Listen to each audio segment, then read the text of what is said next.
Hello friends. Today, I want to take you on a little journey, one that begins in a small corner of Tasmania and leads all the way to the Danish throne.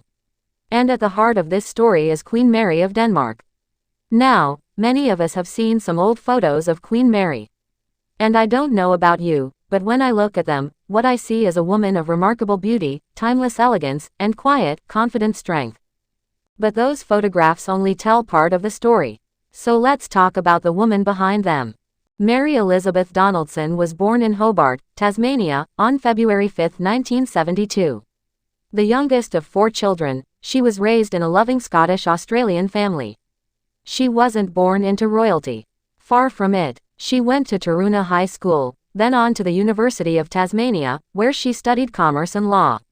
And before stepping into the royal spotlight, she worked in advertising and real estate, just like many other young professionals trying to make their way in the world. Then, as fate would have it, everything changed in the year 2000. It was during the Sydney Olympics. Mary was at a local pub with some friends when she met a man named Fred. What she didn't know at the time was that Fred was Crown Prince Frederik of Denmark. And what began as a casual conversation in a crowded bar soon blossomed into something truly remarkable, a love story that would cross continents and traditions. Mary moved to Denmark in 2002. She embraced a whole new culture and learned the Danish language, no small feat, as many will tell you. By 2003, their engagement was official. And in May 2004, the world watched as Mary Donaldson became Crown Princess of Denmark. Her wedding dress, designed by Danish designer Uffe Frank, was regal but soft, elegant yet grounded, just like her. The veil she wore had royal history, and her bouquet included eucalyptus leaves from Australia, a small but powerful reminder of where she came from. From the beginning, Mary's sense of fashion and poise made her a favorite among the public. She's been featured in magazines like Vogue, and even appeared on Vanity Fair's International Best Dressed list. But it was never just about the clothes.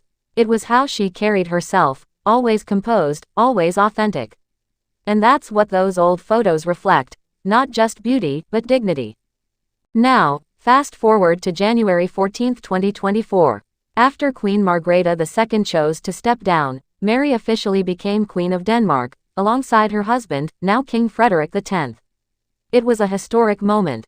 Mary became the very first Australian-born queen in Danish history.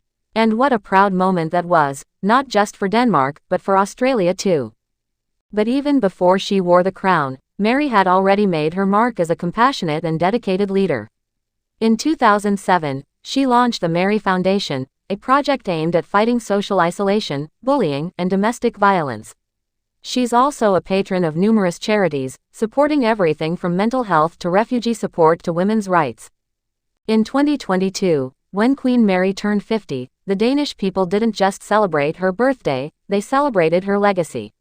A new Center for Social Science and Impact was named after her at the University of Copenhagen. A hospital department was named in her honor. That tells you something. She isn't just admired for her title, she's loved for her work. And as you look back at some of those old photographs, whether she's standing by Prince Frederik at an official event, or smiling casually in Australia before her royal life, you can see it in her eyes. You can see the humility. You can see the strength. And most of all, you can see that her beauty is so much more than physical, it's grounded in authenticity and kindness. So today, when we talk about Queen Mary of Denmark, yes, we admire her beauty and elegance. But we also celebrate her story. A story that started far from royal palaces, in a quiet part of Tasmania. A story that reminds all of us that true grace comes from how we treat others, how we use our voice, and how we remain grounded, no matter where life takes us. Thanks for watching. Please like, share and subscribe my channel.